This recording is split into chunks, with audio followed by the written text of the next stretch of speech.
நம்ம போகலாம். ஆமென் ஹல்லேலூயா. ஆமென் ஹல்லேலூயா.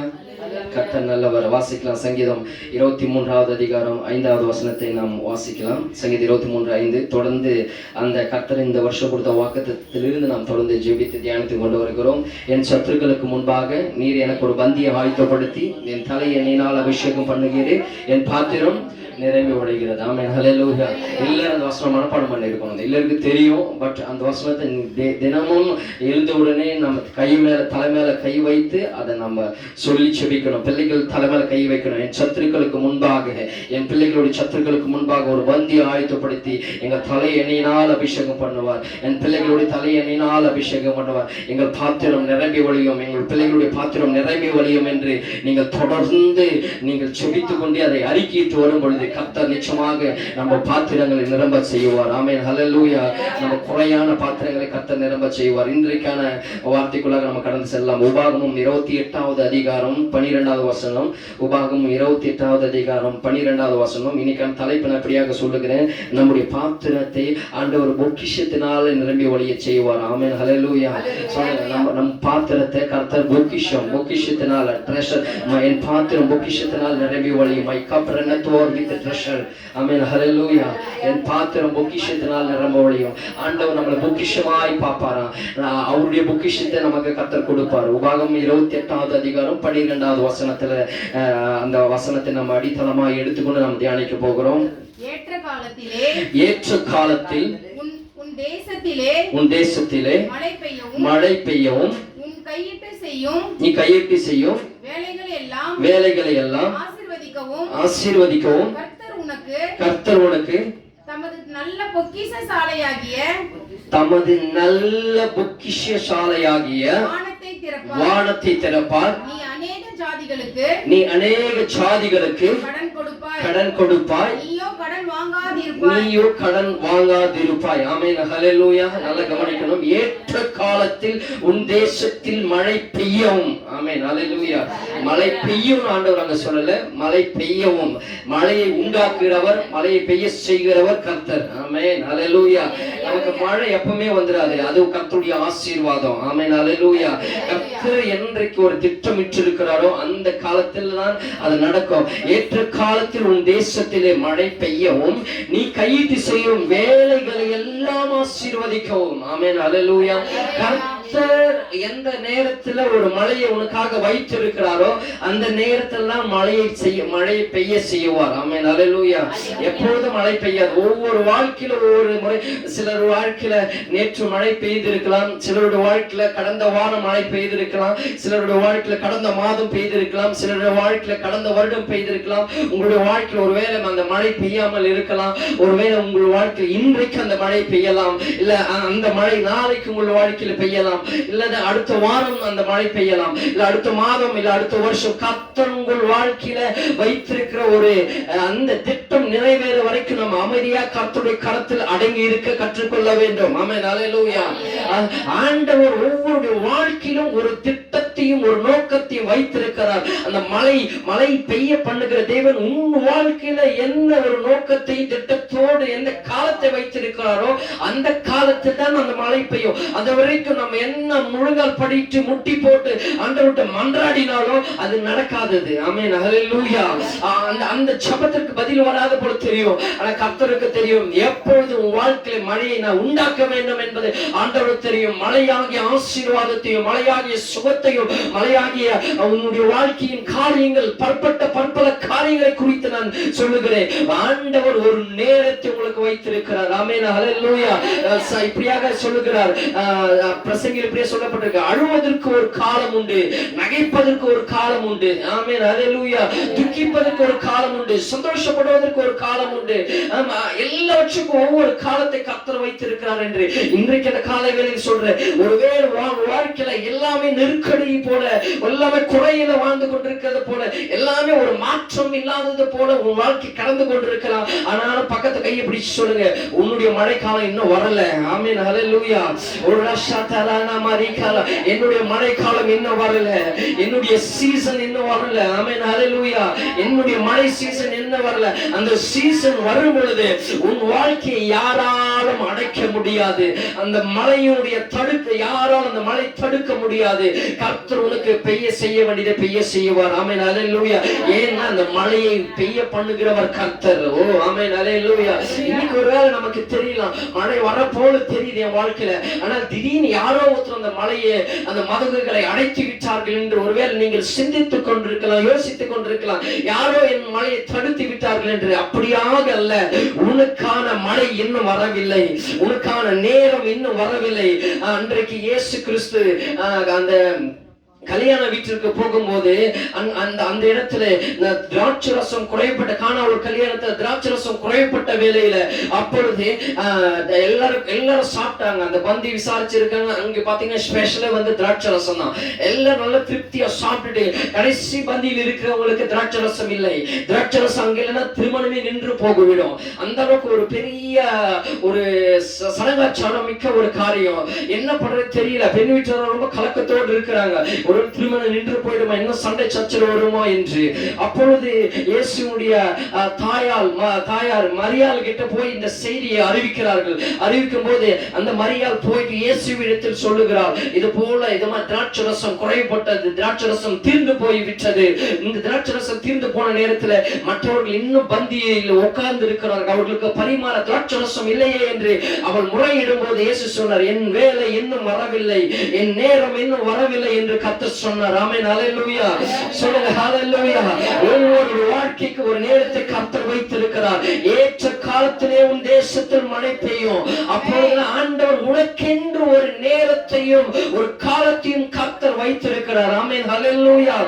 என் கூட ஒரு 2 பேர் பிரயாணம் பண்றோம். என் கூட பண்றவர்கள், பிரயாணம் பண்ணுகிறவர்கள் ஆசீர்வதிக்கப்பட்டவர்கள், எல்லாவற்றையும் சாதிக்கிறவர்களா இருக்கிறார்கள் என்று எனக்கு ஏன் நடக்கல, எனக்கு ஏன் இப்படி ஆகுது, எனக்கு ஏன் இந்த பிரச்சனை, எனக்கு ஏன் இந்த போராட்டம், எனக்கு ஏன் இந்த நெருக்கடி, எனக்கு ஏன் இந்த கவலை, எனக்கு ஏன் இந்த கஷ்டம், எனக்கு மட்டும்தான் ஏன் இந்த பிரச்சனை, ஏன் என் வியாதி எனக்கு மட்டும்தான், என் வாழ்க்கை எனக்கு மட்டும்தான் இப்படின்ற நிறைய நேரத்தில் நாம் கேள்வி கேட்டு கலக்கத்தோடும் ஒரு மரண திகிலோடும் ஒரு வேதனையோடு நின்று கொண்டிருக்கலாம்.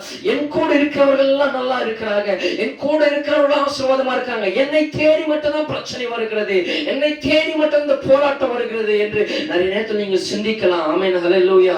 ஆனா இப்ப நான் சொல்ற கர்த்தருடைய வார்த்தை சொல்றது, ஏற்ற காலம் இன்னும் வரல. ஆமென், ஹல்லேலூயா.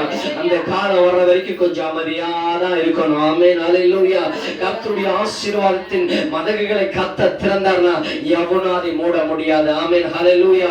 ஒருவரும் திறக்க கூடாதபடிக்கு பூட்டுகிறவரும் ஒருவனும் பூட்டாதபடிக்கு திறக்கிறவரும் ஆகிய சர்வ வல்லமையுள்ளவர் ஆண்டவருடைய வார்த்தை சொல்லுங்க. ஒரு வாழ்க்கை ஒரு தீர்மானத்தை வைத்து விட்டார் என்றால், உனக்கென்று கர்த்தர் ஒரு வாசலை, ஒரு வானத்தை திறந்தார்னா, ஒரு பொக்கிஷ சாலையை திறந்தார்னா, அதை யாராலும் போட்ட முடியாது, அதை யாராலும் அதை அடைக்க முடியாது. ஆமென், ஹல்லேலூயா. அது வரைக்கும் நாம் பொறுமையாய் காத்திருக்கணும், அது வரைக்கும் பொறுமையாய் இருக்கணும். ஆமென், ஹல்லேலூயா. ஆகாரை பார்த்து ஆண்டவர் சொன்ன காரியம் அதுதான், நீ போய் உன் ஆச்சாரண்ட அவருடைய கரத்துக்குள் அடங்கி இரு என்று கர்த்தர் சொன்னார். ஆமென், ஹல்லேலூயா. அவள் என்னால முடியல, எங்க சண்டை என்னால முடியல, இந்த பிரச்சனை என்னால முடியல, என்னால் அங்க இருக்க முடியல, நான் கிளம்புகிறேன், நான் புறப்பட்டு போறேன் என்று அவள் புறப்பட்டு பாதி தொலைவுக்கு போகும்போது ஆண்டவர் சொல்றாரு, ஆகாரே ஆகாரே எங்கே இருந்து வருகிற, எங்க போகிறா என்று சொல்லிட்டு ஆண்டவர் சொல்றாரு, நீ போ, திரும்பி போ, உன் ஆச்சாரண்ட அடங்கி இரு, அவருடைய கரத்தில் அடங்கி இருந்து கர்த்தர் சொன்னார். ஆமென், ஹல்லேலூயா. இன்னைக்கு சொல்றேன், கொஞ்சம் அடங்கி இருங்க. நீங்க கொஞ்சம் அடங்கி இருந்தனா கர்த்தர் செய்ய வேண்டியதை செய்வார். ஆமென், ஹல்லேலூயா. இப்படி சொல்ற பக்கத்துல சொல்லுங்க, வாயை மூடிட்டு கொஞ்சம் அடங்கி இருங்க. ஆமென், ஹல்லேலூயா. எல்லா நேரத்திலும் வாயை திறந்து உன்னுடைய சூழ்நிலைகள், உன்னுடைய பலவீனங்கள் எல்லாம் நீங்கள் பேசாம கொஞ்சம் வாயை மூடிட்டு ஜெபம் பண்ணிட்டு ஸ்தோத்திரம் பண்ணிட்டு நீங்கள் வாழ்க்கை கடந்து கொண்டிருந்தீங்கன்னா நடக்க வேண்டியது நடக்கும். ஆமென், ஹல்லேலூயா. நீ அடங்கி இருந்தனா கர்த்தர் அடக்க வேண்டியவர்களே அடக்குவார். ஆமென், ஹல்லேலூயா. நான் சொல்றது புரிய, நீங்க கொஞ்சம் அடங்கி இருந்தீங்கன்னா கர்த்தருடைய சமூகத்துல கர்த்தருடைய வார்த்தைக்கு கீழ்ப்பட்டு நீங்கள் அடங்கி இருக்கும் போது கர்த்தர் அடக்க வேண்டியவர்களை அடக்குவார். உன் வாழ்க்கையில பெய்ய வேண்டியது பெய்யும், உன் வாழ்க்கையில நிறைவேற்ற வேண்டியதை நிறைவேற்றுவார். உன் வாழ்க்கையில் கர்த்தர் வைத்திருக்கிற தரிசனங்கள், நோக்கங்கள், எல்லா தீர்மானங்கள் கர்த்தர் செய்வார். ஆமென், ஹல்லேலூயா. அப்ப ஏற்ற காலத்தில் உன் தேசத்தில் மழை பெய்யவும் அந்த மழை பெய்ய செய்கிறவர் கர்த்தர். ஆமென், ஹல்லேலூயா. இன்னைக்கு ஒரு வேளை உங்க வாழ்க்கையில மழை பெய்யலையா, அந்த மழை என்கிற ஆசீர்வாத மழை உங்க வாழ்க்கையில இல்லையா, இல்ல உங்க வாழ்க்கையே இப்படிப்பட்ட சூழ்நிலை இருக்கிறீங்களா, பயப்படாதீங்க, கலங்காதீங்க, சோர்ந்து போகாதீங்க.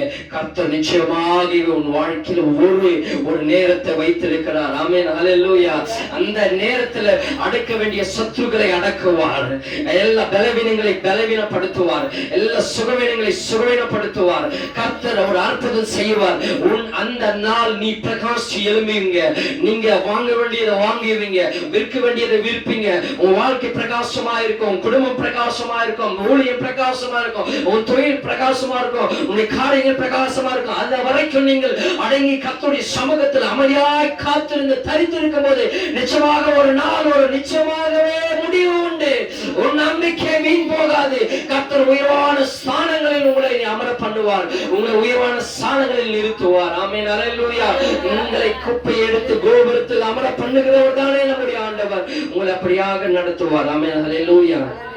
அதுக்கடுத்துதான் நிறைய பேருக்கு நமக்கு ஒரு கேள்வி, ஏன் நான் எந்த வேலை செஞ்சாலும் தோல்வியிலே முடியுது, ஏன் எந்த வேலை செஞ்சாலும் அதுல எனக்கு ஆசீர்வாதம் இல்லை, இல்ல எந்த வேலையும் எனக்கு ஏன் செட் ஆக மாட்டேது, எந்த வேலையும் எனக்கு ஏன் கைகூடி வர மாட்டேது, எல்லாமே எனக்கு எதிரடியா இருக்கிறது, இல்ல எனக்கு அந்த வேலை செட் ஆகல, இல்ல அந்த வேலை என்ன விட்டு போயிடுது, இல்ல நான் கைண்டு வந்துடுறேன், இல்ல யாரோ கழட்டி விட்டுறாங்க, எப்படி எல்லாம் நடக்குது என்று நீங்க நினைக்கிறீங்களா? ஆனா கர்த்தர் எப்பனா அந்த ஏற்ற காலத்துலதான், உனக்கென்று வைத்திருக்கிற அந்த நேரத்துலதான் வசனம் சொல்லுது, நீ கையிட்டு செய்யும் வேலைகளை எல்லாம் ஆசீர்வதிக்கவும். ஆமென், ஹல்லேலூயா. அந்த ஏற்ற காலத்துல நீ எதை செஞ்சாலும் அது பொண்ணாக விளங்க பண்ணுவார். ஆமென், ஹல்லேலூயா. நீங்க எந்த வேலையை செஞ்சீங்கனாலும் அது உனக்கு ஆசீர்வாதமாக இருக்கும். ஆமென், ஹல்லேலூயா. நான் சொல்றது புரியுங்க? சும்மா போய் நீ ஏதாவது சும்மா நீ சாப்பிட்டுட்டு ஒரு மாங்கொட்டி எடுத்து உன் நிலத்துல போட்டுட்டு வந்தாலும் அதை மாஞ்செடியா மிளச்சு வந்துடும். ஒரு ஆமென், ஹல்லேலூயா. நான் சொல்றது புரியுதா? நீ ஏதாவது ஒண்ணு சாப்பிட்டுட்டு போற வாயிலிருந்து போட்டுருக்க அந்த மாங்கொட்டையை ஒரு மரமாய் மாந்தோட்டமாய் மாறிவிடும். அப்படிப்பட்ட ஒரு ஆசீர்வாதத்தின் வித்தை கர்த்தர் உனக்குள்ள மெனக்குள்ள வைத்திருக்கிறார். ஒரு கைகளை தட்டி ஆண்டவருக்கு நன்றி சொல்லலாமா? ஆமென், ஹல்லேலூயா. ஒரு ராஷாபாரிமா நமஷேகே இந்த காலைவேளை ஒரு பார்த்து சொல்ற, உனக்குள்ள அப்படிப்பட்ட ஒரு அபிஷேகத்தின் வித்தை கர்த்தர் வைத்திருக்கிறாருங்க.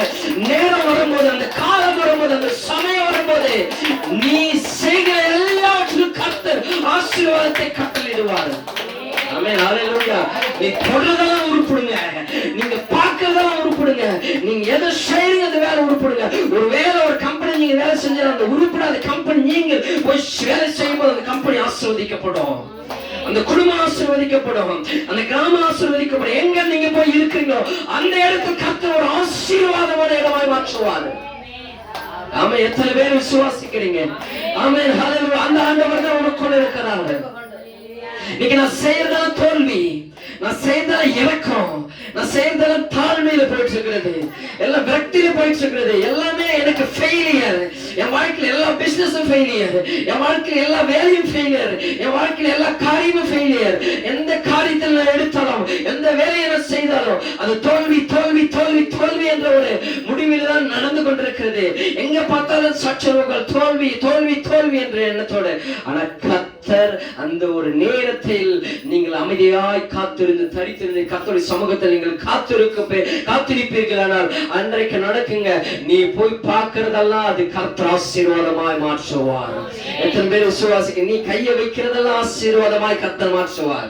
ஆமென், ஹல்லேலூயா. நான் சொன்னேன், நீ ஏதாவது ஒரு வேலையை செஞ்சினா அது அது அது பல மடங்காய் பெருகி வரும். நான் சொல்றேங்க, அது 30, 60, 100 மடங்காய் பானை கொண்டு வரும். அந்த கையில உன் கையில் ஆசீர்வாதத்தை வைத்திருக்கிறார். ஆமென், ஹல்லேலூயா.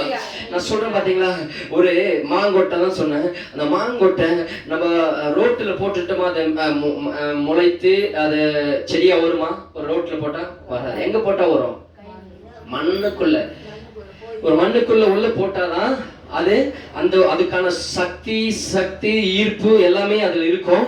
அதுல இருந்து அது தேவையானதெல்லாம் எடுத்துக்கொண்டு அந்த மாங்கொட்டை செடியாய் மாற்றி அது என்ன பண்ணும், ஒரு மரமாய் கொடுத்து கனியை கொடுக்க ஆரம்பிக்கிறது போல உனக்குள்ள கர்த்தர் ஒரு அந்த எல்லா இடத்துலயும் அந்த ரோட்ல எல்லாம் மாங்கொட்டை செடி வராது, அந்த மண்ணுல வர்றது போல அந்த மண்ணுல ஒரு ஆண்டவர் ஏற்கனவே ஆண்டவர் ஒரு சக்தியை அந்த மண்ணுக்குள்ள வைத்திருக்கிறார். ஆமென், ஹல்லேலூயா.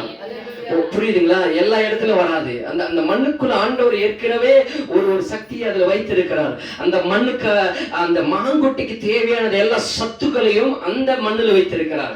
அந்த மாங்கொட்டை அந்த உள்ள வரும் பொழுது அந்த மண்ணுக்குள்ள போகும்போது அந்த மண்ணில் இருக்கிற எல்லா சத்துக்களையும் எடுத்து அது வளர்கிறது போல கர்த்தர் உனக்குள்ளேயே ஆண்டவர் ஒரு சத்துக்களை கர்த்தர் வைத்திருக்கிறார். ஆமென், ஹல்லேலூயா. சொல்லுங்க. அப்ப கர்த்தருடைய அந்த காலம், ஏற்ற காலம் வரும்போது அப்பொழுது நீ எதெல்லாம் உனக்குள்ள போடுறியோ, எதெல்லாம் நீ செய்யறியோ, உனக்குள்ள இருக்கிற அந்த சத்துல இருந்தே நீ செய்யறதெல்லாம் ஆசீர்வாதமா இருக்கும். நான் சொல்றது விளங்குதா?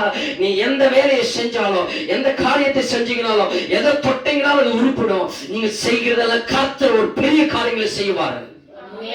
நான் சொல்றது விசுவாசிக்கிறீங்களா? அது உங்களுக்கு புரியுதா? ஆமென், ஹல்லேலூயா. உனக்குள்ள கர்த்தர் ஒரு பெரிய ஆசீர்வாதத்தை வைத்திருக்கிறார். நான் சாதாரணமான ஆட்கள் நம்ம இல்ல. மண்ணை பார்த்து நம்ம சாதாரண மண் சாதாரணமானது கிடையாது. ஆமென், ஹல்லேலூயா. அந்த மண்ணே கர்த்தர் மருந்தாய் மாற்றுவார். மண்ணை எடுத்துதான் ஆண்டவர் எச்சில் உமிழ்நீர் போட்டு அது கையில கலக்கி கண்ணு தெரியாத குருடன் கண் மேல போட்டவன அவனுடைய கண் பார்வை தெரிந்தது. ஆமென், ஹல்லேலூயா. புரியுது நான் சொல்றது? ஆமென். மண்ணுக்குள்ள அந்த அளவுக்கு ஒரு சத்துக்களை ஒரு எல்லா வித காரியங்களை வைத்திருக்கிறார். ஆமென், ஹல்லேலூயா. அந்த மண்ணு தான் இப்ப நினைக்கிறேன், அந்த மண்ணை தான் எடுத்த ஆண்டவர். ஒருத்த குருடன் வரான், ஆண்டவர்கிட்ட கேட்கறான், ஆண்டவரே நான் பார்வை அடையணும் அப்படின்னு ஆண்டவர்கிட்ட கேட்கறான். கேட்கும்போது ஆண்டவர் என்ன பண்ணாருன்னா, அவர் ஒண்ணும் பண்ணல. அவனை தலைமையில் கை வச்சு ஜெபம் பண்ணல, கண்ணு மேல கை வச்சு ஜெபம் பண்ணல. ஆண்டவர் என்ன செஞ்சார் தெரியுமா? கீழே இருந்து கொஞ்சம் ஒரு பிடி மண்ணை எடுத்தாரு. ஒரு ஆமென், ஹல்லேலூயா. ஒரு மண்ணை எடுத்து என்ன பண்ணாருன்னா கொஞ்சம் அப்படி எச்சு துப்பினாரு. பூன்னு எச்சு துப்பினாரு. ஆமென். துப்பிட்டு அந்த மண்ணை என்ன பண்ணாரு, அந்த எச்சிலனால அப்படியே அது இது பண்ணாரு. ஆமென், ஹல்லேலூயா. அதை கலக்கினவன் ஈரமா அடிச்சா ஒரு சேரு போல ஆனது. அதை எடுத்து என்ன பண்ணாரு, அவன் 2 கண்ணு மேல போட்டாரு. ஆமென், ஹல்லேலூயா. சொல்லுங்க, ஹல்லேலூயா. அவன் கண்ணு மேல போட்டாரு. போட்ட உடனே அதுக்கடுத்து அவன் சொன்ன அப்புறமா கழுவிட்டு பாருனாரு. பார்த்தா அவனுடைய கண் பார்வை தெரிய ஆரம்பித்தது. ஓ ஆமென், ஹல்லேலூயா. சொல்லுங்க, எதுலங்க? அந்த மண்ணு. நான் சொல்றேங்க, அந்த மண்ணுல ஒரு சத்து இருக்கிறதுன்னா இன்னைக்கு நான் சொல்ல வரேங்க. அந்த உண்மையாகவே சயின்டிஸ்ட் ஆராய்ச்சியாளர்கள் சொல்றாங்க, மண்ணுல அந்த அளவுக்கு ஒரு வேதிப்பொருட்கள் நிறைய ஒரு சத்துக்கள் நிறைந்தது மண்ணில் இருக்கிறது. நிறைய நமக்கு தேவையானதெல்லாம் மண்ணுல தான் இருக்கிறது. ஆமென், ஹல்லேலூயா. ஏன் நிறைய பேர் இடத்துக்கு தகுந்தாற் போல விவசாயம் செய்கிறார்கள். அந்த இடத்து மண்ணுல அந்த பொருள் வரும். ஆமென், ஹல்லேலூயா.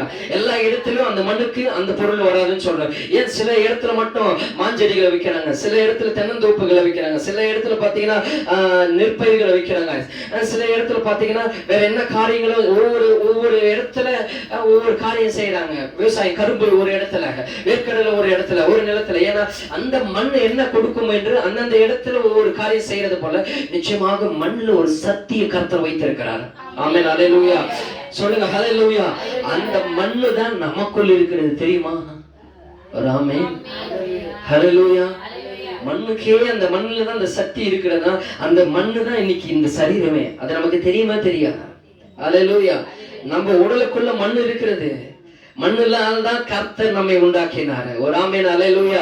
அதே மண்ணை எடுத்துதான் ஆதாம் ஆண்டவர் படைப்பதற்கு முன்னாடி ஏதேன் தோட்டத்தை உருவாக்கி அந்த ஏதேன் தோட்டத்துல மண்ணை எடுத்து அவர் சாயலாகவே ஆதாமை உண்டாக்கினார். ஆமென், ஹல்லேலூயா.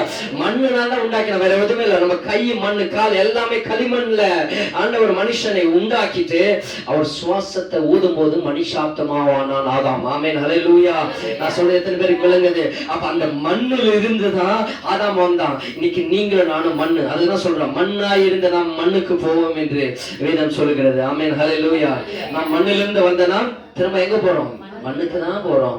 அப்போ அந்த மண்ணில் ஆண்டவர் ஒரு விசேஷித்த ஒரு சக்தியையும் உந்துதல்களையும் கர்த்தர் வைத்திருக்கிறார். இன்னைக்கு சொல்றேன், அததான் இன்னைக்கு உங்களுக்குள் இருக்கிறது. ஆமென், ஹல்லேலூயா. சொல்லுங்க அல்லேலூயா. உனக்குள்ள கர்த்தர் வைத்திருக்கிறாருங்க.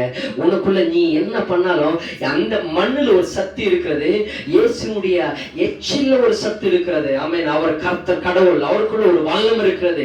இது ரெண்டும் ரியாக்ட் பண்ணும்போது என்ன ஆகுதுன்னா கர்த்தர் கண் பார்வையை கொடுக்கிறார். ஆமென் அல்லேலூயா. இன்னைக்கு சொல்றேன், உனக்குள்ள ஒரு சக்தியை கர்த்தர் வைத்திருக்கிறார். நீங்க போய் எந்த காரியத்தை செய்யும் போதும் அதை ரியாக்ட் பண்ணும்போது கர்த்தர் அதை ஆசீர்வாதமாய் மாற்றுவார்.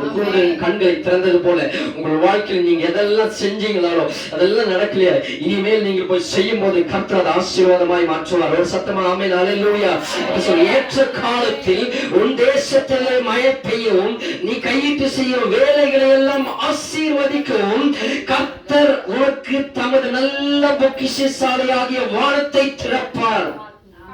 ஆமென் அல்லேலூயா. நான் அதெல்லாம் சொன்னேன். இதெல்லாம் எப்ப நடக்கும்? ஏற்ற காலத்தில் உன் தேசத்தில் மழை பெய்யவும் நீ கையிட்டு செய்யும் எல்லா வேலைகளிலும் கர்த்தர் ஆசீர்வதிக்கணும். எப்ப நடக்கணும்? கர்த்தர் உனக்கு தமது நல்ல பொக்கிஷசாலையாகிய வானத்தை திறப்பார். அவர் எப்போது பொக்கிஷசாலையாக வானத்தை திறக்கிறாரோ அப்பொழுதுதான் நீங்கள் ஆசீர்வதிக்கப்படுவீர்கள். அல்லேலூயா. புரியுதா? அந்த பொக்கிஷசாலை ஆண்டவர் திறக்காத வரைக்கும் உன் வாழ்க்கையோட மாற்றம் வராது. சொல்லிட்டு கீழே சொல்றாரு, அப்பதான் நீ அநேகம் ஜாதிகளுக்கு கடன் கொடுப்பாய், நீயோ கடன் வாங்க மாட்டாய்.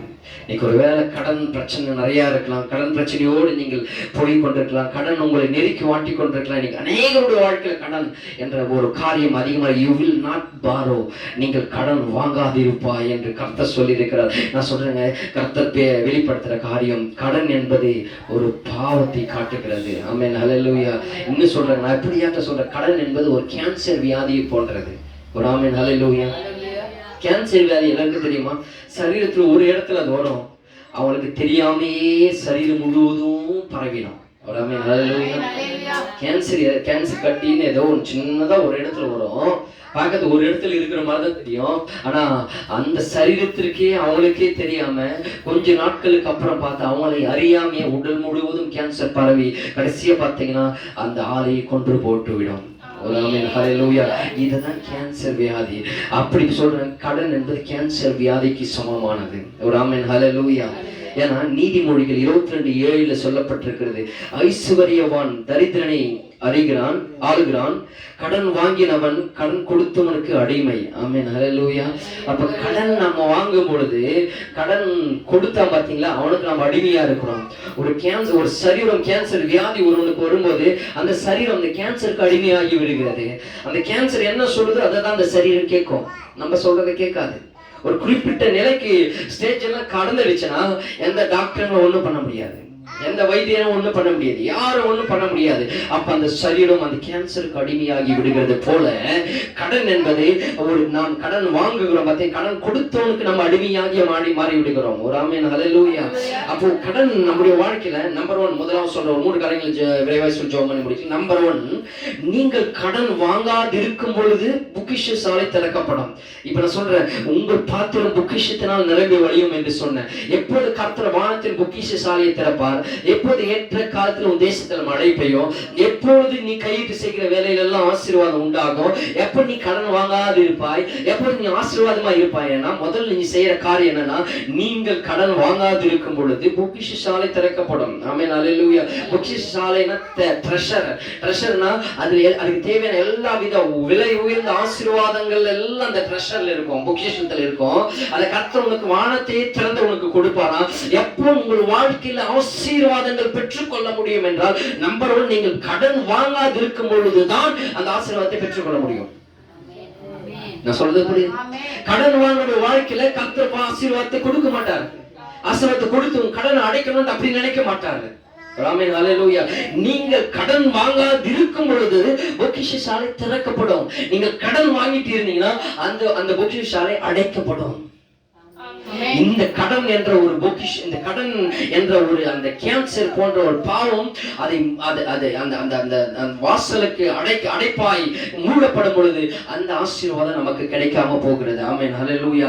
கடன் என்பது ஒரு பிசாசுடைய காரியம். ஏன்னா அதுக்கு நம்ம அடிமையாகி விடுகிறோம். ஒரு முறை நான் கடன் வாங்கி இருப்பேன், கரெக்டா, ஏதோ ஒரு வீடு கட்டணும் கடன் வாங்கி இருப்போம், இல்ல ஒரு லேண்ட் வாங்கணும் கடன் வாங்கி இருப்போம், இல்ல ஒரு பிள்ளைகளுக்கு பள்ளிக்கு ஃபீஸோ இல்ல காலேஜ் ஃபீஸ் கட்டணும் கடன் வாங்கி இருப்போம், இல்ல மேரேஜ் திருமணம் திருமணத்திற்காக கடன் வாங்கியிருப்போம், இல்ல ஏதோ ஒரு கார் வாங்குறதுக்கு, ஏதோ ஒரு காரியம், ஒரு நல்ல காரியத்துக்காக தான் கடன் வாங்கணுமே, இது கடன் வாங்குறது தப்பா அப்படி நம்ம இன்னைக்கு கேட்கலாம். ஒரு ஆமென் அல்லேலூயா.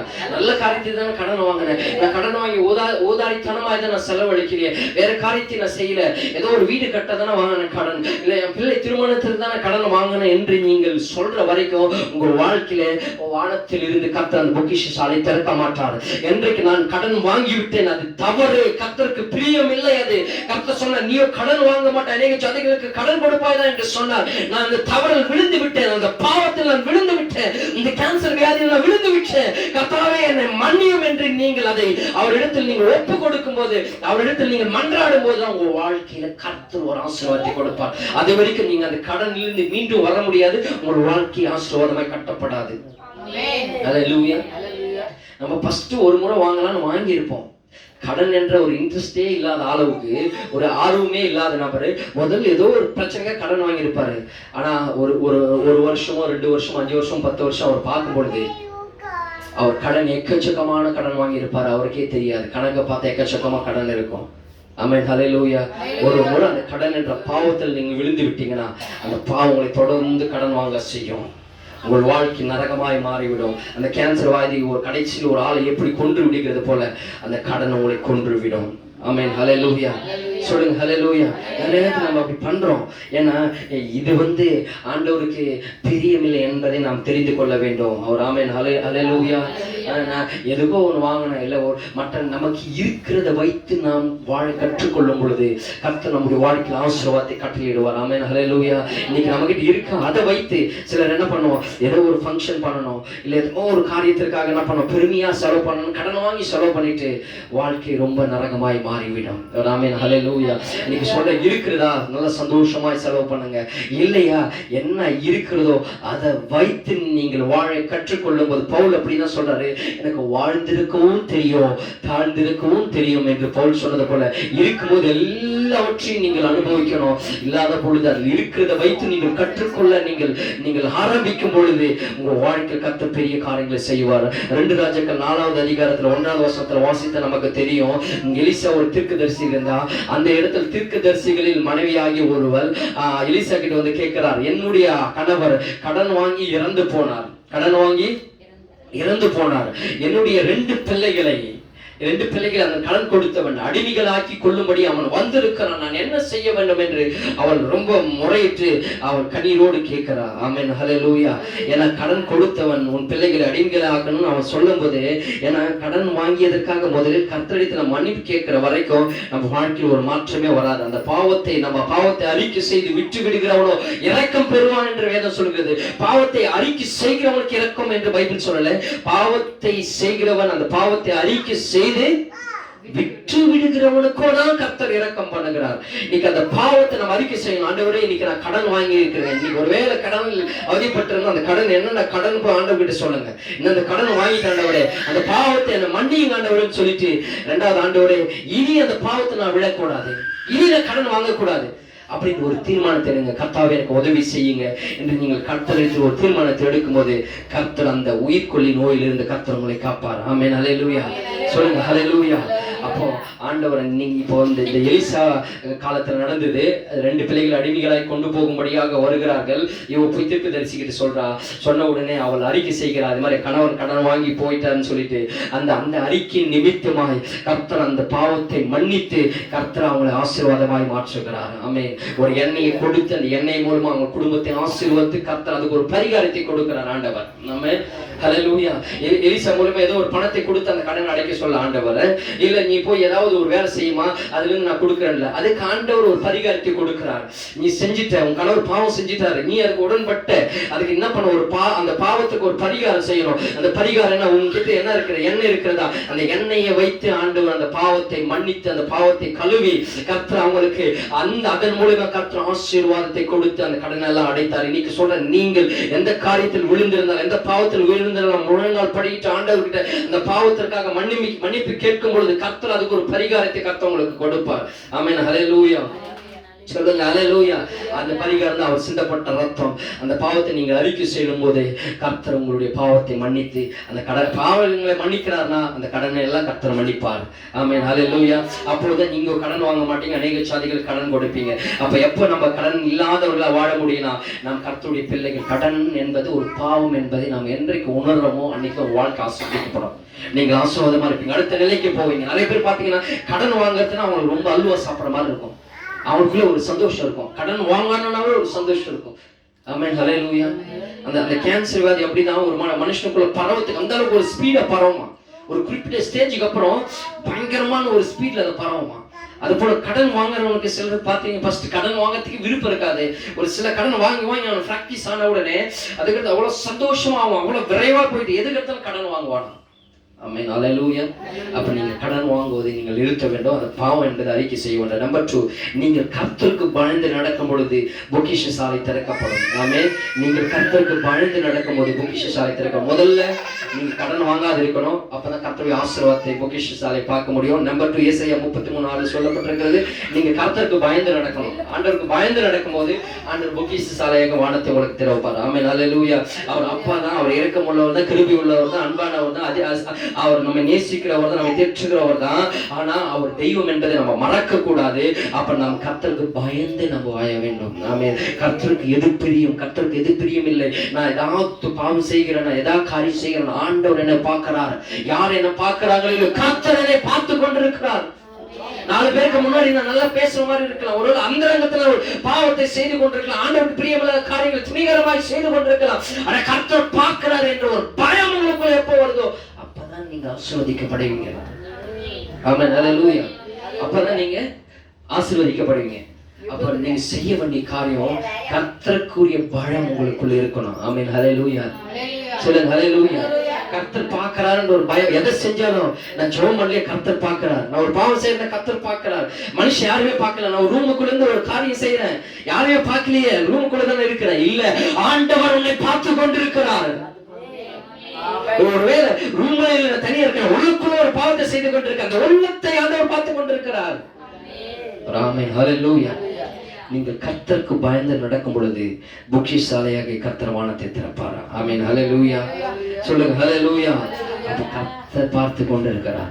நீங்க கர்த்தருக்கு பயப்பட்ட பிள்ளைகளா இருக்கணும். கர்த்தருக்கு ஏதாவது ஒரு காரியம் செய்யணும், ஆண்டவருக்கு இது பிரியமில்லாத காரியங்களா நீங்க சிந்திக்கணும். சிந்தித்து நீங்க கர்த்தருக்கு பயந்து வாழ்ந்தீங்கன்னாவே நீங்க ஆசீர்வாதமா இருப்பீங்க. ஆண்டவர் சொல்றாரு, ஏசாயா 33:4 சொன்னார், நீங்கள் பயந்து நடக்கும் பொழுது கர்த்தர் பொக்கிஷசாலை திறப்பார். ஹல்லேலூயா. கர்த்தருக்கு நம்ம பயந்து நடந்தா போதும். அதுதான் சொல்ற, பிள்ளைகளை கர்த்தருக்கு பயத்தோடு வளர்க்கணும்னு சொல்லிட்டு தெய்வ பயத்தோடு நம்ம வளர்க்க வேண்டும். ஆமென் ஹல்லேலூயா. நாம பயத்தோடு நடக்க வேண்டும். இப்படி நடக்கும்போது கர்த்தர் நம்ம குடும்பத்தையும் சந்ததியும் பிள்ளைகளை ஆசீர்வதிப்பார். நம்பர் 3, 3 சொல்றேன், நீங்கள் கர்த்தருக்கு தசம பாகங்களை கொண்டு வரும் பொழுது பொக்கிஷசாலை திறப்பார். மல்கியா 3:10-11 நான் படிக்கிறேன். என் ஆலயத்தில் ஆகாரம் உண்டாயிருக்கும்படி தசம பாகங்களை எல்லாம் பண்டசாலையிலே கொண்டு வாருங்கள். அப்பொழுது நான் வானத்தின் பலகணிகளை திறந்து இடம் கொள்ளாமற் போகும் மட்டும் உங்கள் மேல் ஆசீர்வாதத்தை வர்ஷிக்க மாட்டேனோ என்று அதனால் என்னை சோதித்து பாருங்கள் என்று சேனைகளின் கர்த்தர் சொல்லுகிறார். பூமியின் கனியை பட்சித்து போடுகிறவர்களை உங்கள் நிமித்தம் கண்டிப்பேன். அவைகள் உங்கள் நிலத்தின் பலனை அழிப்பதில்லை, வெளியில் உள்ள திராட்சை கொடி பழமில்லாமல் போவதும் இல்லை என்று சேனைகளின் கர்த்தர் சொல்றார். நம்பர் 3, நீங்கள் கர்த்தருக்கு தசம பாகங்களை கொண்டு வரும் பொழுது பொக்கிஷசாலை திறக்கப்படும். கர்த்தர் உங்களை ஆசீர்வதிப்பார். ஆமென் ஹல்லேலூயா. ஆண்டவருக்கு தசம பாகத்தை நாம் கொடுக்கணும். அப்படி கொடுத்தா அந்த கடனில் இருந்து நம்ம மீண்டு வர முடியும்.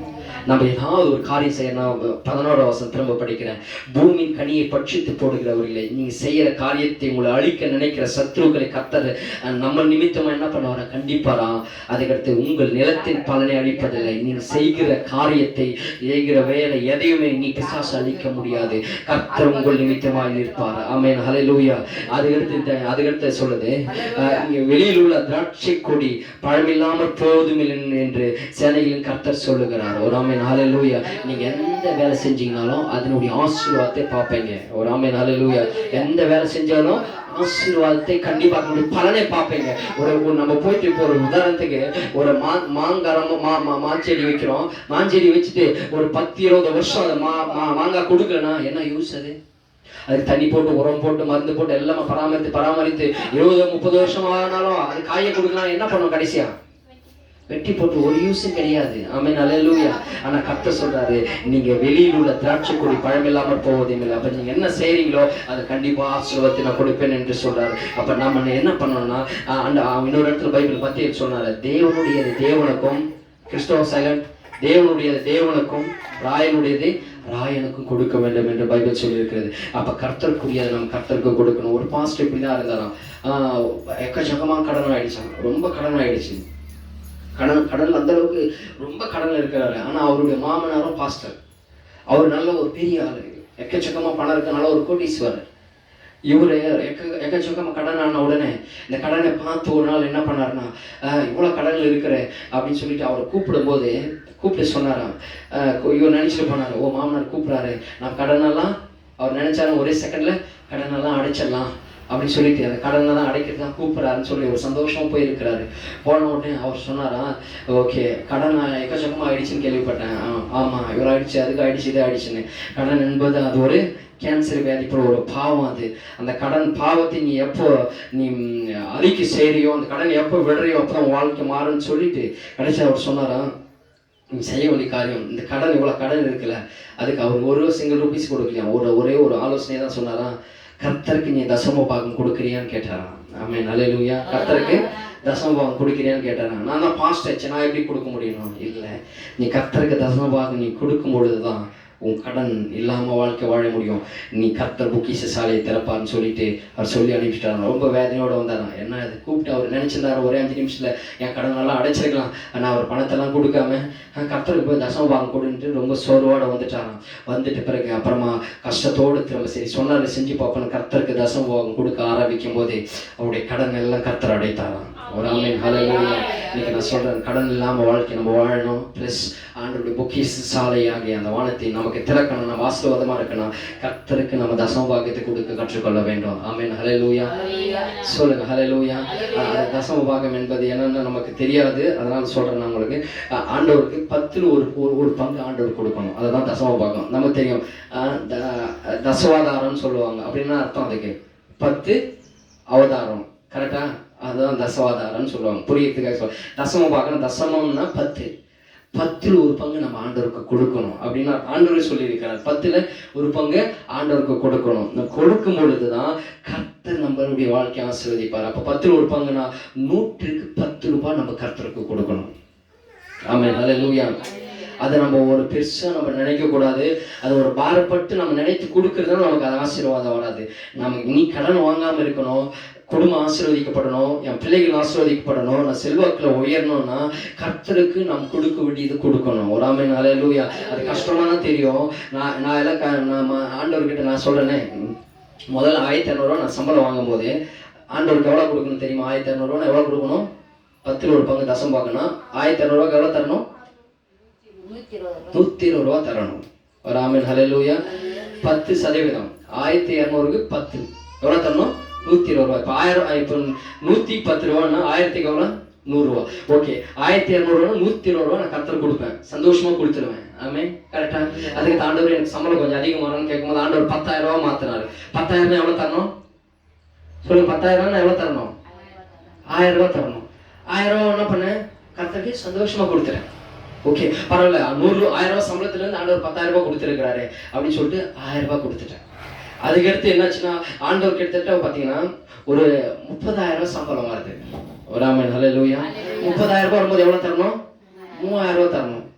3000 ரூபாய் தரும்போது சந்தோஷமா கொடுத்துட்டேன். ஆமென், ஹல்லேலூயா.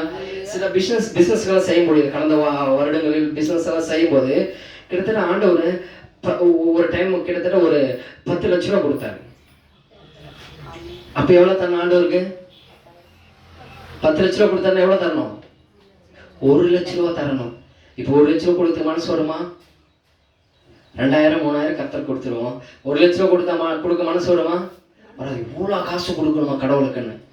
அப்படி நான் இவ்வளோ காசு கொடுக்கணுமான்னு கடவுள் நினைச்சிருந்தானா அவர் 10 லட்ச ரூபா நமக்கு கொடுத்துருப்பாரா? நம்ம 1 லட்சமே பெருசா நினைச்சா அவர் 10 லட்ச ரூபா நமக்கு கொடுத்துருக்கிறார்ல. ஆமென், ஹல்லேலூயா. எனக்குள்ள என்ன வந்துச்சு? 1 லட்ச ரூபா கொடுக்கணுமா அப்படின்னு யோசிச்சேன்.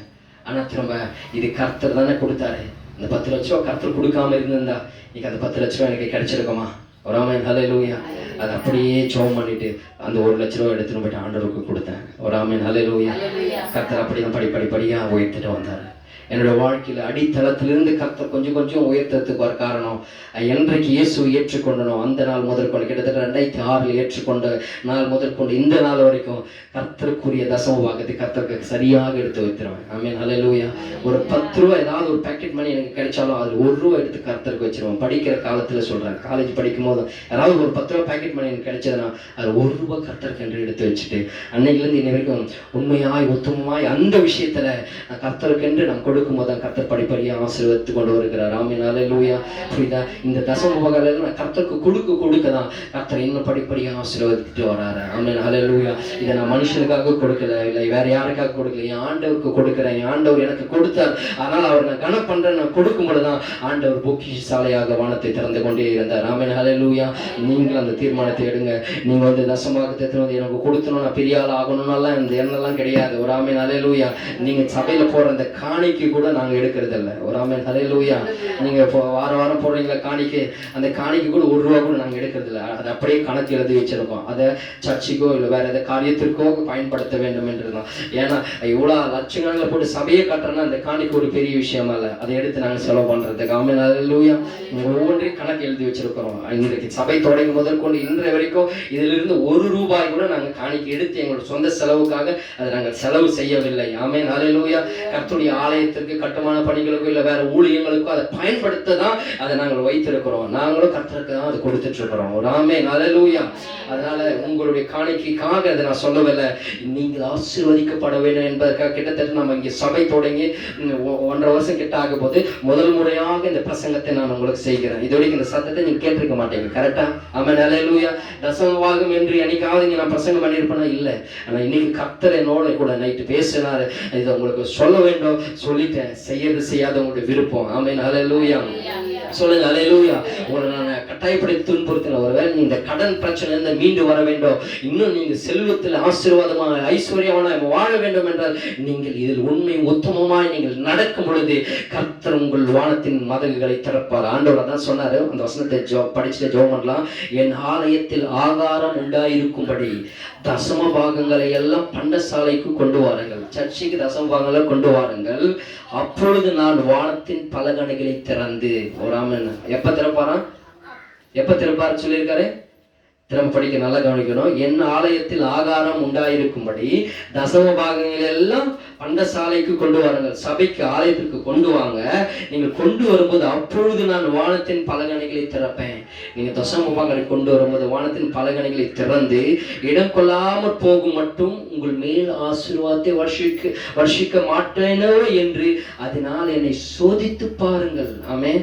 நான் ஆசீர்வதிக்கிறதா இல்லையான்னு என்ன டெஸ்ட் பண்ணி பாருங்க, சோதித்து பாருங்கள் என்று கர்த்தர் சொல்லியிருக்காரு. வேற எங்க கர்த்தர் பைபிள் சொல்லியிருக்காரு? என்ன சோதித்து பாரு, டெஸ்ட் பண்ணி பாரு. நீ கொடுக்கறத நான் எடுத்துக்கிட்டேன்னா உன்னை ஆசீர்வதிக்கிறனா இல்லையா, நீ ஆசீர்வதிக்கப்படுற இல்லையா, என்ன டெஸ்ட் பண்ணி பாருங்க ஆண்டவர் சொல்லியிருக்கிறார். ஒரு ஆமென் ஹல்லேலூயா. அப்போ தயவு செய்து தப்பா எடுத்துக்காதீங்க. என்ன அது இது பணத்தை கிணத்தை கேட்கறாங்கன்னு, அதெல்லாம் ஒரு பொருட்டே கிடையாது. கர்த்தரை நம்பி வாழ்கிறோம், கர்த்தரை நம்பி ஊழியம் செய்கிறோம். கர்த்தர் கொடுப்பார், கர்த்தர் பெரிய காரியங்களை செய்வார். ஆமென் ஹல்லேலூயா. நீங்க ஆசீர்வதிக்கப்படணும்னு சொல்றேன். அதான் சொல்லிட்டேன், நீங்க 10 ரூபா கொடுத்தா அது கணக்கு எழுதி வச்சிருப்போம். திடீர்னு இன்னைக்கு நீங்க கணக்கு கேட்டாலும் இது வரைக்கும் வந்தது இந்த இதான் எடுத்து நான் கணக்கு காட்டிடுவேன். ஆமென் ஹல்லேலூயா. அதில் 1 ரூபா கூட எடுக்கல, அதை வேற எதுக்கு பயன்படுத்துறோம் என்று அது கணக்கு காட்டும். அதனால அதை பத்தி எனக்கு என்ன நீங்க கொஸ்டின் பண்ணவும் முடியாது, அதுக்காக நான் வேற காரியம் சொல்லவும் முடியாது. இது உங்களுடைய ஆசீர்வாதத்திற்காக ஆண்டவர் சொல்ல வேண்டியதை நான் சொல்லிட்டேன். ஆமென் ஹல்லேலூயா. அப்ப நீங்க கர்த்தருக்கு கொடுக்கும் பொழுது கர்த்தர் உங்களை ஆசீர்வதிப்பார், உங்கள் களஞ்சியங்களை ஆசீர்வதிப்பார், உங்க குடும்பங்களை ஆசீர்வதிப்பார், உங்க பிள்ளைகளை ஆசீர்வதிப்பார். நீங்கள் ஆசீர்வாதமா இருப்பீங்க. நம்பர் 4, 4வது சொல்லி சோமனை முடிச்சலாம். நீங்க ஆதியாகமம் 41:34 சொல்லப்பட்டிருக்குது, நீங்கள் ஞானமாய் நடந்து கொள்ளும் போது பொக்கிஷசாலையை கர்த்தர் திறப்பார். நம்பர் 4, நீங்கள் எப்படி நடந்துக்கணும்? ஞானமா நடந்து கொள்ளும் போது கர்த்தர் பொக்கிஷசாலை திறப்பார். எப்படின்னா பொருளாதாரத்தில் நம்ம ஞானமா நடந்துக்கணும். சில நேரத்தில் நமக்கு பணம் கொடுத்தாருன்னா ஆண்டவர் அது என்ன பண்றோம், ஞானமா நடந்துக்கிறது கிடையாது. ஏதோ ஒன்று ஏன்னா தனமா செலவு பண்றது, இல்லை எதுலையோ ஒன்று போடுறது செய்யறதெல்லாம் அதனால செஞ்சு என்ன பண்றோம், இன்னைக்கு நம்ம ஒரு இழப்பை சந்திக்கிறோம். ஆண்டவர் யோசேப்புக்கு ஒரு சொப்பனத்தை கொடுக்கிறார். பார்வோன் ராஜாக்கு ஒரு சொப்பனை கொடுத்து, கவனிங்க சீக்கிரம் முடிச்சுறேன். பார்வோன் ராஜாக்கு கர்த்தர் ஒரு சொப்பனத்தை கொடுக்கிறாரு. அந்த சொப்பனத்தில் சொல்றாரு, ஒரு 7 பசுக்களை காட்டுறாரு. அது என்னன்னு அவனுக்கு புரியாம யோசேப்பு கிட்ட கூப்பிட்டு கேட்கும் பொழுது யோசேப்பு சொல்றாரு, 7 வருஷம் அந்த 7 பசு என்பது 7 வருஷம் பஞ்சகாலம். ஒரு 7 வருஷம் ஒரு நல்ல பசுக்களை காட்டுறாரு. அதுக்கடுத்து ஒரு 7 பசுக்கள் பாத்தீங்கன்னா உடஞ்சி நோஞ்ச மாதிரி இருக்கிற பசுக்களை காட்டுறாரு. இவனுக்கு ஒன்னும் புரியல, என்ன பசுக்களை காட்டுறாரு. நல்லா 7 பசு பார்த்தா குஷ்டியா செமையா சூப்பரா இருக்குது. திருப்பி 7 பசுக்களை பார்த்தா எல்லாம் காஞ்சி கருவோட சாப்பாடு இல்லாம இருக்கு, என்னன்னு புரியலன்னு கேட்கும் போது அப்ப யோசேப்பு அந்த சொப்பனத்தை சொல்றாரு, 7 வருஷம் என்பது கர்த்தர் ஒரு பெரிய ஆசீர்வாதத்தை கொடுப்பாரு. ஆமென், ஹல்லேலூயா. நீ ஒரு வருஷத்துல சம்பாதிக்க வேண்டியது 7 வருஷத்துல சம்பாதிக்க வேண்டியது 1 வருஷத்துல சம்பாதிப்பேன். ஹல்லேலூயா. அதுதான் 7 காட்டுது. இன்னொரு 7 என்னன்னா, அந்த 7 வருஷத்துக்கு அப்புறம் பாத்தீங்கன்னா பஞ்சம் உண்டாகும். உலகம் முழுவதும் பஞ்சம் உண்டாகும். சாப்பாட்டுக்கு வழி இல்லாம ஜனங்கள் கஷ்டப்படுவாங்க. அதை நீ முன்கூட்டியே ஞானமா எச்சரிக்கையாருன்னு அந்த வெளிப்பாடு சொன்னார். சொன்ன உடனே இவர் என்ன பண்ணாருன்னா, சரி என்ன பண்ணலாம் யோசேப்பே நீ சொல்லு அப்படின்ட்டு ராஜா கேட்கிறாரு. ராஜா கேட்ட உடனே இவர் சொல்றாரு, ஒண்ணு இல்லை 5ல் 1 பங்கு, அந்த வசனம் இருக்கும் அதே 41:34, 5ல் 1 பங்கு அப்படியே 10ல் 2 பங்கு. ஒரு ஆமென், ஹல்லேலூயா. 100க்கு 20 ரூபாய். கரெக்டா? தசம பாகம்னா 100க்கு எவ்வளவு சொன்னேன்? தசம பாகம் 100க்கு எவ்வளவு சொன்னேன்? 10 ரூபாய் சொன்னேன். கரெக்டா? 1000க்கு 100 ரூபாய். இது என்னன்னா சேர்த்து வைக்கிறது. 100க்கு 20 ரூபாய், 1000க்கு 200 ரூபாய், 10,000க்கு 2000 ரூபாய். தசம பாகத்தை விட அப்படி டபுள். கரெக்டா? இதை என்ன பண்ணாருன்னா, எல்லா தேசத்துல இருக்க ராஜா தானே எல்லா கலைஞங்கள்லாம் வாங்கி ஸ்டோர் பண்ணிட்டார். இப்போ ஒருத்தன் 1 லட்சம் ரூபாய்க்கு விவசாயம் பண்ணானா 20,000 ரூபாய் எடுத்து வந்து ராஜா கிட்ட கொடுத்துடணும். நம்ம ஜிஎஸ்டி எல்லாம் இப்போ போடுறாங்களா, டேக்ஸ் எல்லாம் போடுறாங்களா, அதே மாதிரி நம்ம வாங்குற ஒவ்வொரு பொருளுக்கும் சோப்பு, துணி, சீப்பு எல்லாத்துக்கும் ஜிஎஸ்டி நம்ம டேக்ஸ் கட்டுறோம். தெரியுமா உங்களுக்கு? எல்லாத்தையும் கட்டுறோம். இப்போ நீங்க 100 ரூபா கொடுத்து ஒரு எண்ணெய் வாங்கிட்டு வரீங்கன்னா அதுக்கு டாக்ஸி கட்டுறோம். ஒவ்வொரு பொருளுக்கும் நம்ம வரி கட்டுறோம். இந்த வரி தான் என்ன பண்றாரு, ராஜா என்ன பண்றாரு, 120 ரூபா போடுறாரு. இப்போ அதை வச்சுதான் போடுறாங்க. இப்போ 18% டாக்ஸ் சிலத்துக்கலாம், 18%, 18 ரூபா, 118 ரூபா. அப்ப எவ்வளவு போட்டாருன்னா 120 ரூபா. 20 ரூபா போட்டு என்ன பண்ணாருன்னா மொத்தம் வாங்கி ஸ்டோர் பண்ணிட்டாங்க. 7 வருஷம் நல்லா சம்பாதிக்கிறாங்க. எல்லாம் வாங்கி வாங்கி வாங்கி குடோன்ல அடக்குன்னு அடைக்கிட்டாரு. அடைக்கிட்டு 7 வருஷம் கழிச்சு பிறகு பஞ்சம் ஸ்டார்ட் ஆரம்பிக்குது. எல்லா நாட்டுல சாப்பாடு இல்லாம ஜனங்க சாகுறாங்க, துடிக்கிறாங்க, ரொம்ப கஷ்டப்படுறாங்க. ஆனா இவங்க என்ன பண்ணாங்க, ஸ்டாக் ஸ்டோர் பண்ணி வச்சாங்களே, இதை எடுத்து எல்லாருக்கும் கொடுக்க ஆரம்பித்தாங்க. அந்த தேசத்தில் ஒருவரும் சாகல, பஞ்சத்தினால் ஒருவரும் சாகவில்லை. கர்த்தர் ஆசீர்வாதமாய் அவளை மாற்றினார். ஒரு ஆமென், ஹல்லேலூயா. நான் சொன்னது புரியுதா? அப்போ இது எதுக்குன்னா, நாம் என்ன பண்ணணும்னா, இன்னைக்கு 100 ரூபா சம்பாதிக்கணும்னா 10 ரூபா கடவுளுக்கு கொடுத்துடணும். கரெக்டா? மீதி 20 ரூபா என்ன பண்ணணும்னா நம்ம சேர்த்து வைக்கணும். ஒரு ஆமென், ஹல்லேலூயா. மீதி 70 ரூபா இருக்கிறத நீ என்னன்னா பண்ணிக்கோ, கடன் கொடுக்குறியோ வேற என்ன பண்ற, என்னன்னா பண்ணு. 10 ரூபா கடவுள் கொடுத்துட்டு 20 ரூபா நம்ம சேர்த்து வைக்கணும். எதுக்காகனா நம்ம எதிர்காலத்துக்காகவோ இல்லை ஏதோ ஒரு காரியத்துக்காக. திடீர்னு நம்ம அறியாம ஏதோ ஒரு பிரச்சனை வருது, ஏதோ ஒரு தேவை வருது, இல்லை ஒரு ஃபங்க்ஷன் வருது, இல்லை பிள்ளைங்களுக்கு ஃபீஸ் கட்டணும், ஏதோ ஒன்று, அந்த டைம்ல இப்போ கடன் வாங்க தேவையில்லை. இந்த சேவிங் இருக்குது, நம்ம எடுத்து பயன்படுத்திக்கலாம். ஆமென், ஹல்லேலூயா. இந்த யோசேப்பு அப்படிதான் பண்ணாரு. 7 வருஷம் சம்பாதிச்சதெல்லாம் இன்னைக்கு இன்னும் நல்லா சம்பாதிக்கல, அதெல்லாம் எடுத்து ஸ்டோர் பண்ணி வச்சாங்க. அந்த பஞ்சம் வரும்போது என்ன பண்ணாங்க, எடுத்து அதை சாப்பிட்டு பஞ்சத்திலும் சந்தோஷமா இருந்தாங்க. ஆமென், ஹல்லேலூயா. அப்ப நீங்க இதை ஞானமாய் நடந்துட்டீங்கன்னா கர்த்தர் பொக்கிஷ சாலையாக வானத்தை திறப்பார். இந்த ஞானம் இல்லைனாலும் நம்ம சில நேரத்தில் ஆசீர்வாதத்தை தவறி விடுக்கிறோம். அப்ப நம்ம ஞானமாய் நடந்துக்கணும். ஆமென், ஹல்லேலூயா. நம்ம கர்த்தருக்கு 10 ரூபா கொடுக்கறது பெருசு இல்லை, நம்ம 20 ரூபா நமக்காக எடுத்து வைக்கணும். ஒரு பேங்க் அக்கௌண்ட்லையோ இல்லை ஏதோ ஒரு சேவிங்ஸ்லையோ ஏதோ ஒன்றுத்துல 20 ரூபா மாதம் நமக்கு மாதம் ஒரு 10,000 ரூபா சம்பாதிக்கிறோம்னா 2,000 ரூபா என்ன பண்ணணும், எடுத்து நம்ம சேவிங் பண்ணிடணும். ஒரு போஸ்ட் ஆஃபீஸ்லையோ இல்லை பேங்க்லையோ ஏதோ ஒருத்துல நம்ம பேரில் ஒரு அக்கௌண்ட் ஓப்பன் பண்ணி ஏதோ ஒன்று அதை போய் சேவிங் பண்ணிடணும். 1000 ரூபா கர்த்தர் கொடுத்துட்டோமா, இது 7,000 ரூபா எடுத்து நம்ம குடும்பம் நடத்திட்டே வரும்போது இது கொஞ்சம் கஷ்டமாக இருக்கும் ஃபர்ஸ்ட்டு. போக போக நம்ம போகும்போது நம்ம வாழ்க்கையில் ஆசீர்வாதத்தை கர்த்தர் கொடுப்பார். ஆமென், ஹல்லேலூயா. சொல்றது புரியுதா? இது இப்படி நடக்கும் பொழுதுதான் நம்ம வாழ்க்கையில் கர்த்தர் பொக்கிஷ சாலையை வானத்தை திறப்பார். 4 காரியங்கள் சொன்னோம். முதல் நம்பர் 1, ஆண்டவர் பொக்கிஷ சாலையை திறக்கணும். நம்ம என்ன பண்ணணும், கடன் வாங்கக்கூடாது, அது ஒரு பாவம் என்று அறிக்கை செய்யணும். நம்பர் 2, கர்த்தருக்கு பயப்படணும். பயந்து நம்ம வாழும்போது கர்த்தர் பொக்கிஷ சாலையை வானத்தை திறப்பார். நம்பர் 3, மூன்றாவது என்ன சொன்னேன், தசம பாகங்களை கர்த்தருக்கு நாம் கொடுக்கும் பொழுது கர்த்தர் பொக்கிஷ சாலையாக வானத்தை திறப்பார். நம்பர் 4, நம்ம ஞானமாய் நடந்து கொள்ளணும். அப்படின்னா நம்ம சம்பாதிக்கிறத எல்லாம் நான் என் பிள்ளைக்கு, என் கணவனுக்கு, என் மனைவிக்கு அப்படி மொத்தம் அழிச்சிடக்கூடாது.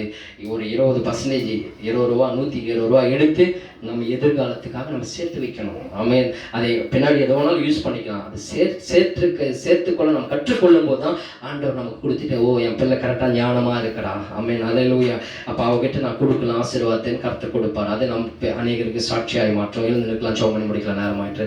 ஸ்தோத்திரம் பிதாவே, ஸ்தோத்திரிக்கிறோம். பரிசுத்த ஆவியானவரே ஸ்தோத்திரம். ஏசப்பா ஸ்தோத்திரிக்கிறோம்.